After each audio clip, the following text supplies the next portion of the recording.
Well, this morning, I am not going to preach on Valentine's Day and love.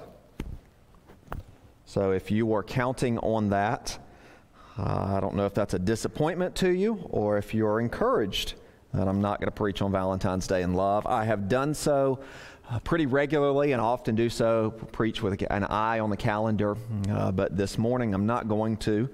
Instead, I want to offer a quick couple of words I think that are wise from God's Word about love and Valentine's Day, and then I want to move into our text in Philippians chapter 2. First, let me say this. You are loved. You're loved. You are loved by God, and you are important to this church and the people of this church, whether this is your first time in the building, first time watching online, or whether you have been here for 60 years. You are loved by God, and you are important to us. So thank you for making time to worship with us and celebrate Christ with us this morning. You are loved comprehensively. You are known comprehensively by God, and you are loved comprehensively by God. He knows everything about you and loves you. And loves you in a way that, as Ms. Stewart said a few minutes ago, is on display through the sending of Christ for you. All right, you are loved. You are loved. Listen, on Valentine's Day, you're loved.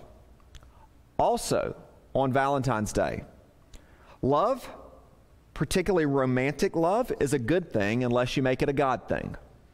And let me be clear on that, and I'll start with the beginning of it. Love, romantic love, is a good thing. It is a good thing.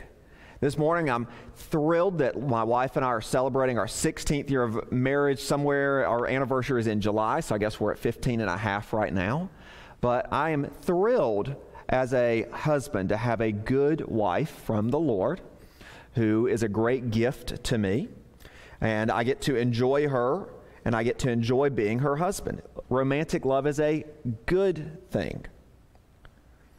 But when it becomes a God thing to you, it ceases to be a good thing.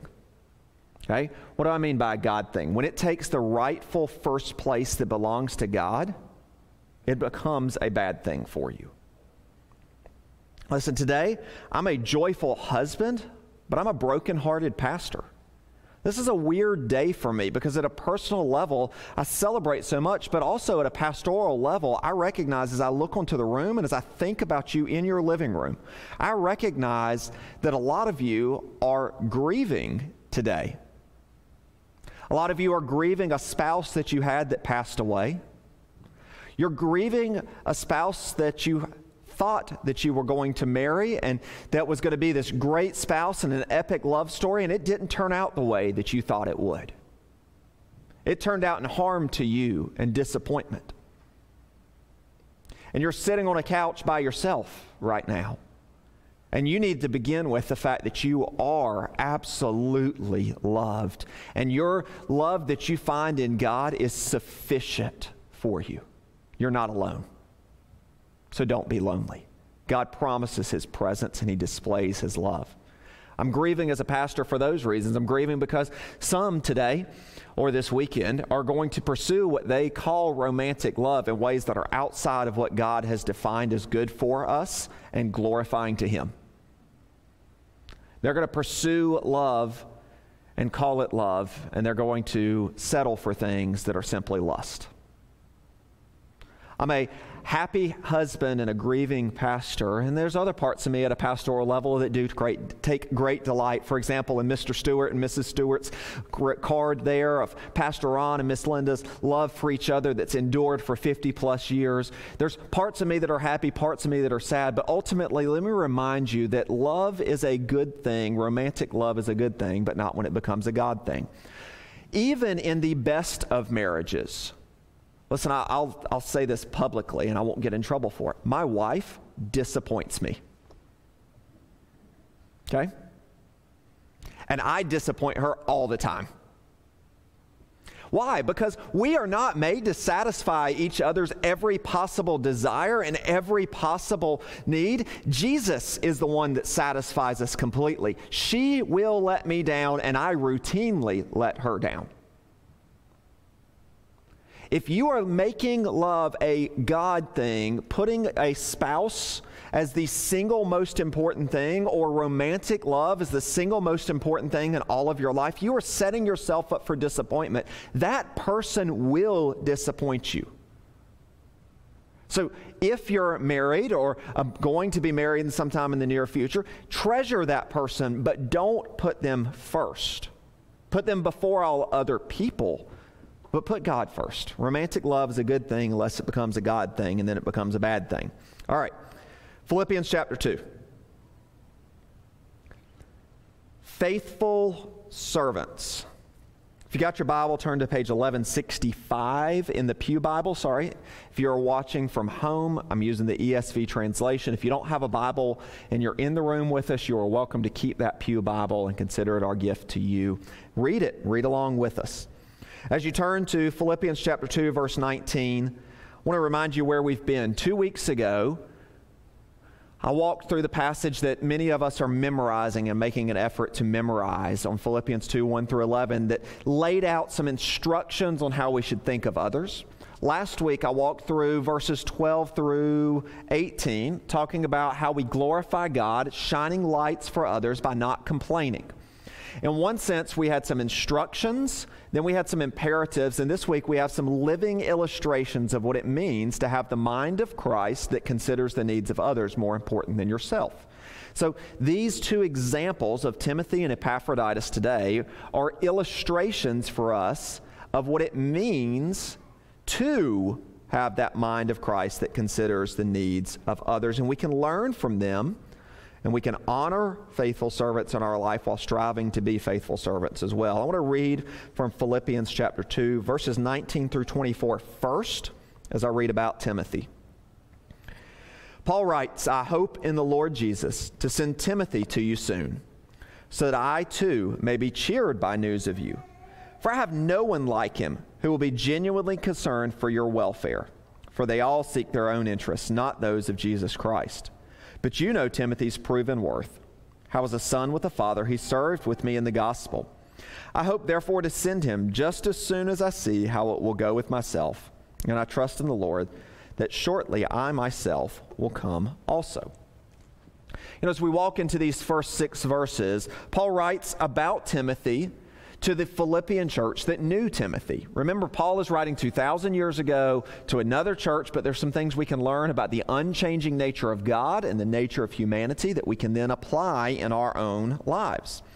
Paul says, hey, I'm going to send him soon, but I'm not sending him right now because he's useful to me. And the Philippians likely would have said, that's great, don't leave yourself alone, because they had a genuine affection for Paul. This was a mutual friendship, relationship where they were genuinely concerned about Paul. In fact, they had sent Epaphroditus to check in on him to provide some things for him. So they were totally okay with Timothy likely staying there. But I want you to notice the things that Paul says, not just about Timothy, but in general. He says, Timothy is one who seeks the interests of others and Christ, not his own. He describes him as a direct contrast to those that seek selfish interests. He says he's got that mentality of Philippians 1:21 that says, seeking for me to live as Christ and to die as gain, not the mentality of 2:21, selfishly seeking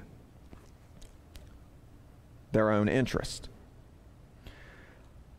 He describes Timothy as like a son to him. This seems to be like a protege. Timothy entered the scene with Paul, by the way, as a companion of Paul sometime after somebody else disappointed Paul. That somebody else is John Mark, which, by the way, is a story of restoration. Paul says he's going to send Timothy once things settle down, and he sees how his court case is going to go. And he says, hey, after we see how things are going to go, and I think that's going to be soon, then I'm going to send him. But even as he describes his court case, he doesn't describe the court system. He says, I trust in the Lord that it's going to come soon. His greatest ambition is not to be found free through the justice of an earthly court system. He recognized that God is an eternally just and altogether perfectly just God. And he says, I lay my case at the hands of God, and whatever God says is most important. And then he was going to bear whatever case, the outcome of the case that he experienced at the hands of the earthly court. In his theological mindset, he's not just waiting on an earthly court to make a decision. Excuse me. He is trusting in the fairness of God, not an earthly justice. I think it's all of this ice and snow. I'm allergic to it, and I need to get somewhere nice and warm. So, all right, Paul says, hey, I'm going to trust in God, not the earthly justice system. We should be a people who are pursuing justice as best God can direct us, but we also should not place all of our hopes in an earthly justice system.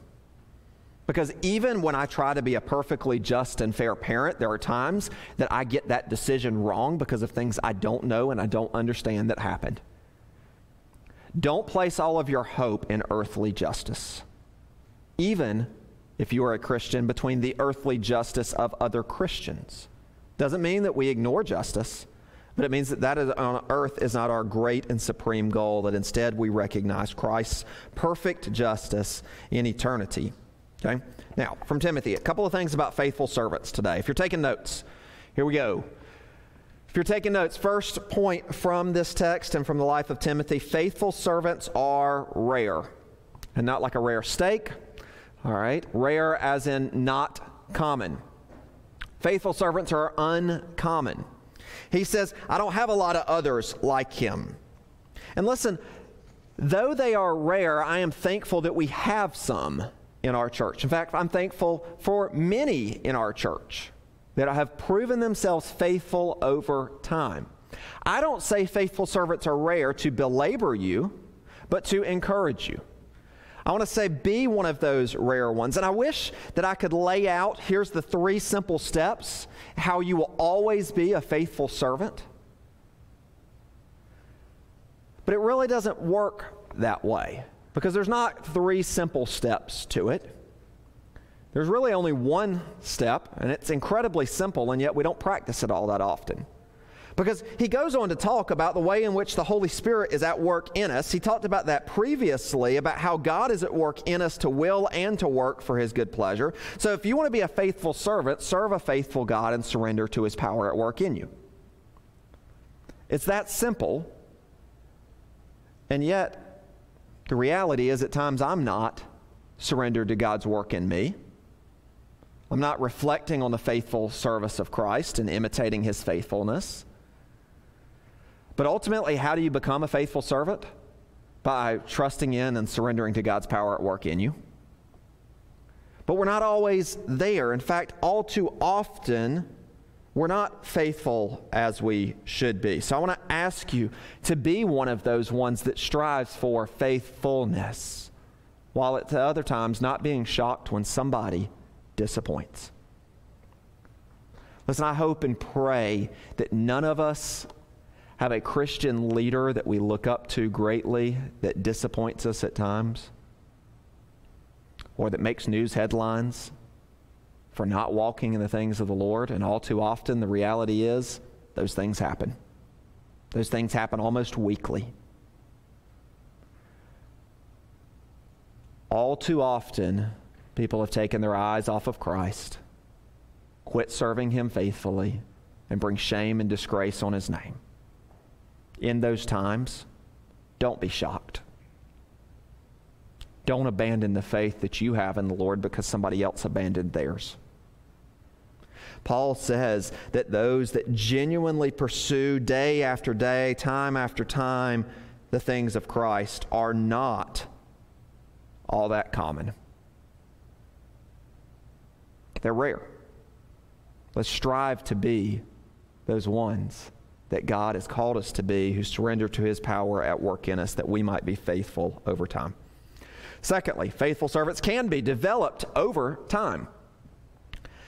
Faithful servants are not only measured over time, but they're developed over time.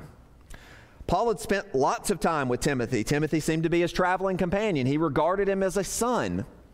He taught him as he went with him. He would say in 2 Timothy 2:2 that the things that you've heard from me in the presence of many witnesses, entrust those to faithful men able to teach others also. Paul and Timothy had a good relationship where Paul taught Timothy not just in the classroom, but in the classroom of life. Timothy developed over time. By the way, I mentioned earlier that Timothy started hanging out with Paul because of John Mark's failures, but John Mark got brought back into a right relationship with God and with Paul much later. So he was developed over time despite his mistakes. All of us in this room, all of you watching right now at home, have made mistakes and not been perfectly faithful to the things of God. I don't know what all of them are, but I do know that they exist. Your ability to be faithful in the future is not contingent upon your past faithfulness. It doesn't depend on you having been perfect in the past for you to be faithful in the future. So today, let today be the day that you say, God, forgive me of my past. Help me to count upon your power and to live for you, that I can be faithful now and regarded and treated as one that is faithful in the future. It takes a lot of time to rebuild trust.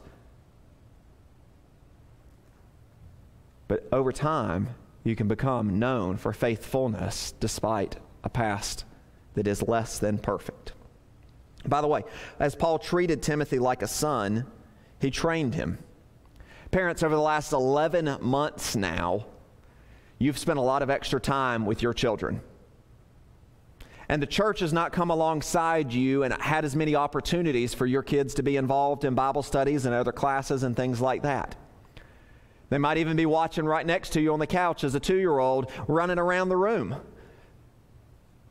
Listen, train your own children. We'll come alongside you as best we can, but God has put your kids where they are and in the situation they are in for them to learn about the things of the Lord now as well. Train them, develop them over time.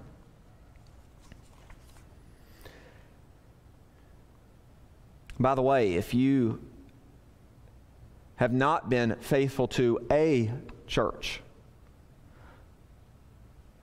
let me ask you to start plugging in somewhere. Listen, if you're waiting on a perfect church to serve, you're going to never find one. If you're watching online and this isn't your church home and you've got another church home, serve there. You're welcome to grow with us, but serve there.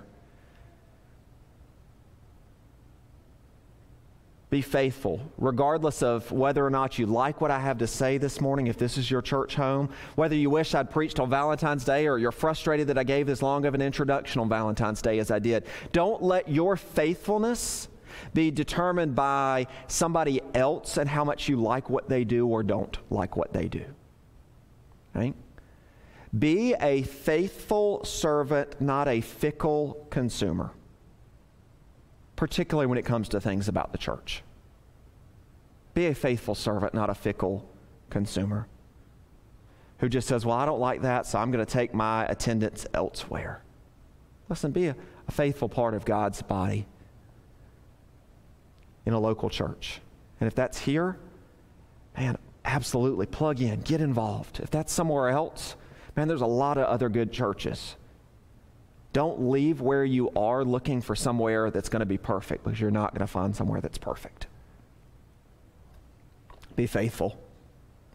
Third, faithful servants seek Christ above self.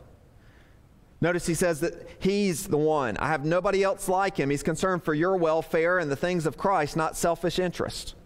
So many were pursuing all the wrong things and not Christ. Let our lives be lived for Christ's honor and not selfish gain. Let's not be the center of our own world. Let's let Christ be the center of our world. Okay? Listen, I had a mentor that used to say, God's not interested in playing a major role in your low-budget film. He's interested in you playing your role that He's defined for you in His film, His grand story. God's not interested in second place. Second place is quite an honor unless first place is what belongs to you. And faithful servants put Christ first. Others second, self third. All right, verses 25 through 30. Let's talk about Epaphroditus. I've thought it necessary, the text says, verse 25, to send to you Epaphroditus, my brother, fellow worker, fellow soldier, your messenger and minister to my need. Quite a list of credentials right there, by the way. My brother, not being a physical brother, most likely, but a brother in the things of the faith. A fellow worker who devotes himself to the things of the Lord. A fellow soldier, speaking of his commitment. A messenger also, and minister that has served me. Verse 26, he has been longing for you all and been distressed because you heard he was ill. Indeed, he was ill, near to death, but God had mercy on him, and not only on him, but also on me, lest I should have sorrow upon sorrow. I am the more eager to send him, therefore, that you may rejoice at seeing him again, and I may be less anxious.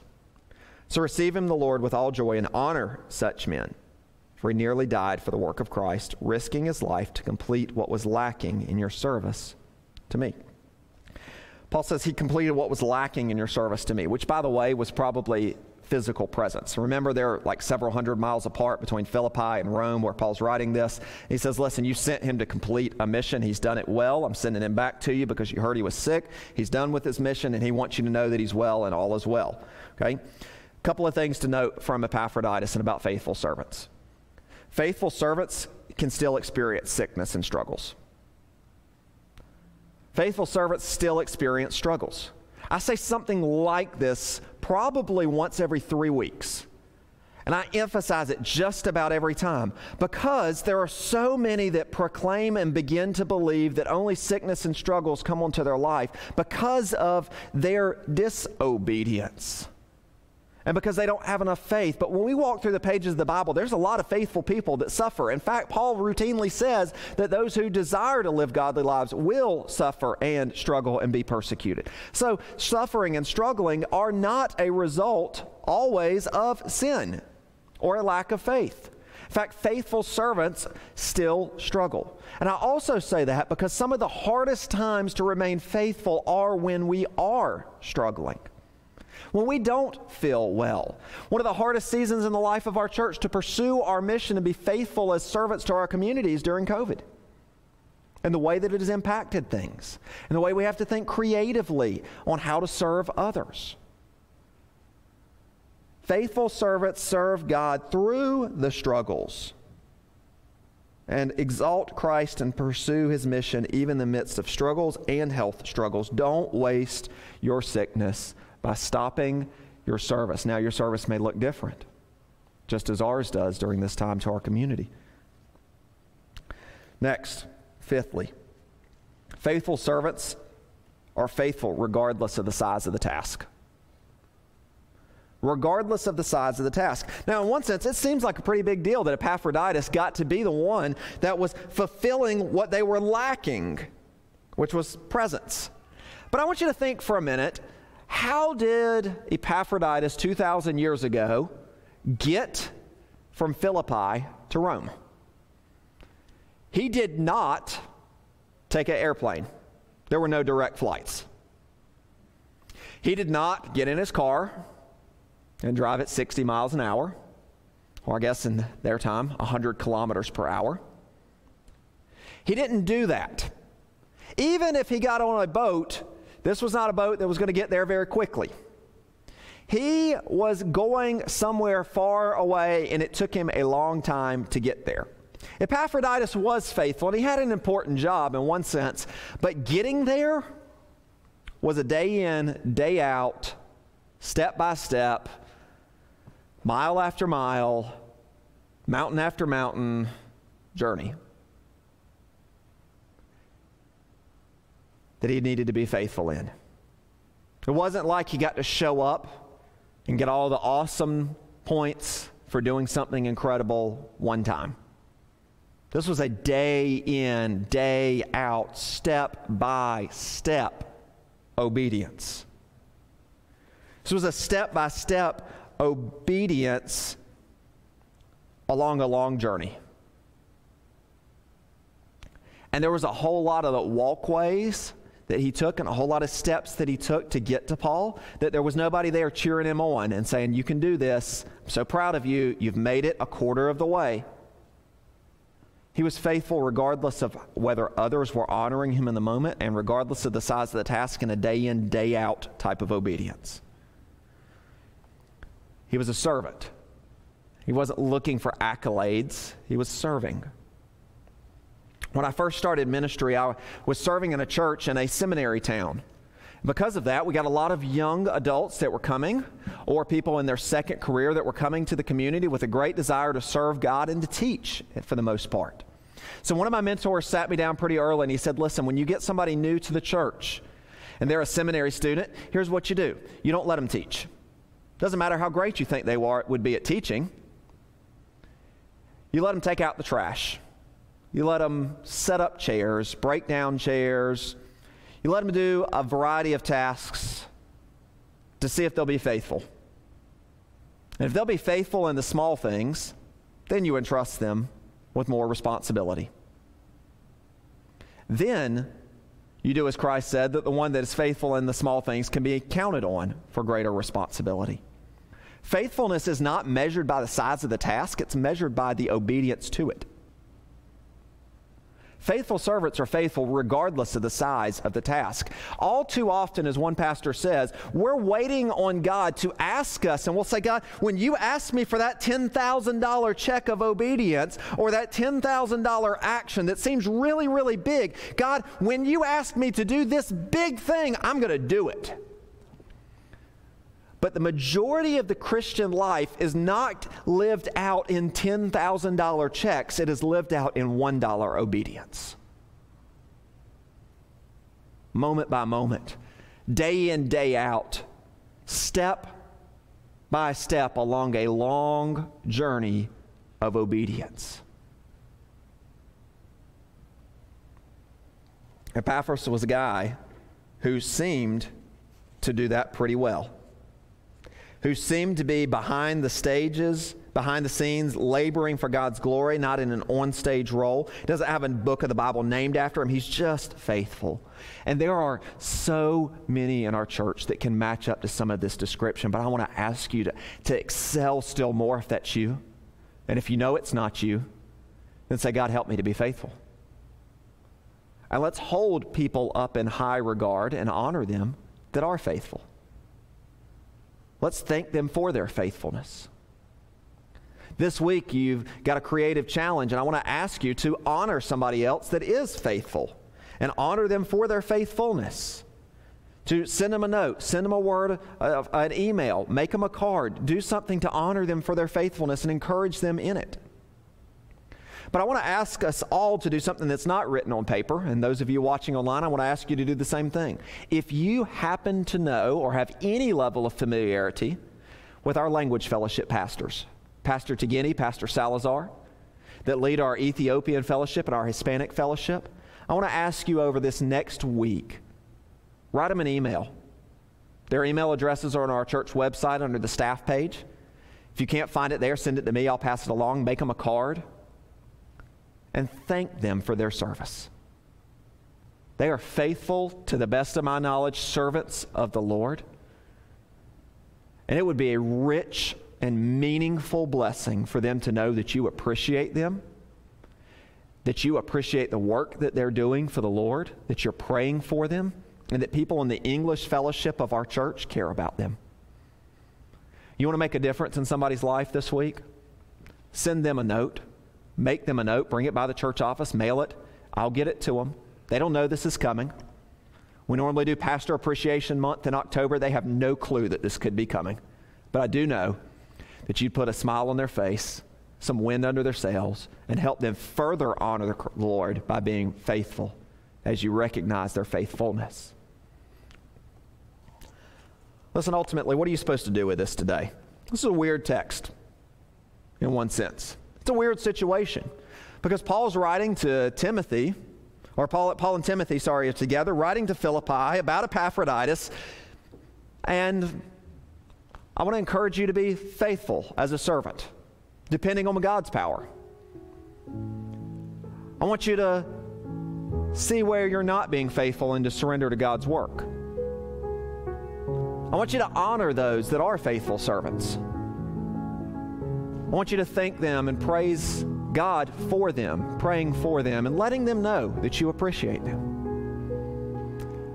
But ultimately, the message of this text is two dudes that were illustrations of something. Remember, I began that these are illustrations of guys that actually modeled in those moments the mindset of Christ. If we're going to talk about honoring faithful servants, yes, we want to be people who are faithful. But there is a supremely faithful servant who did not regard equality with God a thing to be held on to, but emptied himself, taking the form of man, and died on a cross for our faithlessness. You see, the story of the Bible is not be faithful and save yourself. It is that there is a completely faithful servant, Jesus, who stepped down from heaven into a messy and broken world that was completely unjust and died on our behalf, that we who have been faithless and unfaithful might be forgiven instead. Those guys are just illustrations of Jesus' supreme faithfulness. So we honor him and recognize his perfect faithfulness and the way that it stands in our place.